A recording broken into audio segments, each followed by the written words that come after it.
ஒரு ஃபேக்ட் ஒன்று சொல்லிடுற மக்களே. இந்தியாவோட இன்ஃப்ளூயன்ஸ் இருக்குல்ல, அது ஆப்கானில் பாகிஸ்தான் எதிர்பார்த்ததோட அதிகமாக போயிட்டுருக்கு. ஏன்னா அவங்க முதல்ல நினச்சது ஆப்கானை நம்ம வளர்ச்சி போட்டுருவோம், அந்த கவர்மெண்ட்டோட சேர்ந்துடும் அவங்க நினச்சாங்க. ஆனால் ஆப்கானுக்கு தெரியல, பாகிஸ்தான் முதுகில் குத்துறதுல பேர் போன நாடுன்ட்டு அவங்க அந்த பக்கமே சாயல, இந்தியா பக்கம் ஃபுல்லாக சாஞ்சிட்டாங்க. பிகாஸ் அவங்க நல்லா தெரியும், இந்தியா கூட நம்ம நட்புறவாக இருந்தோம்னாக்கா நம்ம நாட்டு மக்களோட வளம் செழிக்கும்.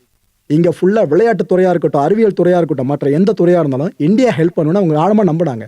இது வரைக்கும் அப்படி தான் போய்கிட்டு இருக்கு. இதை பார்க்குற பாகிஸ்தானுக்கு வயிறு எரியுமா எரியாதா? அந்த பொறாமையில் பண்ணியிருக்க அட்டாக்காக தான் இந்த அட்டாக்கை நான் பார்க்குறேன் பர்சனலாக. இந்த ஆப்கான் அடிச்சிருக்காங்களா, அந்த அட்டாக்கை பார்க்குறேன். அடிச்சது கூட ஒழுங்கா அடிச்சாங்களா, அடி வர பெருசாக வாங்கிட்டு வந்திருக்காங்க. இப்போ பாகிஸ்தான் என்ன கிளைம் பண்ணுது, இந்தியாவோட ப்ராக்சியா ஆப்கானிஸ்தான் செயல்படுதான். அப்போ அமெரிக்காவோட ப்ராக்சி யாருங்க? அமெரிக்காவுக்கு உலகம் முழுக்க அவ்வளோ ப்ராக்சிஸ் இருக்கு நாடுகள். இதில் பாகிஸ்தான் முதன்மையான நாடாக சொல்லாமா? நான் அதை ஓப்பனாக சொல்கிறேன். அப்பேற்பட்ட இவங்க ப்ராக்சின்ற வார்த்தையை பயன்படுத்தலாமா, அதுவும் இந்தியாவுக்கு எதிராக? இந்தியா எங்கேயாச்சும் போயிட்டு பயங்கரவாத தாக்குதல் நடத்துச்சுன்னு ஒரு இன்சிடென்ட் கை காட்ட முடியுமா?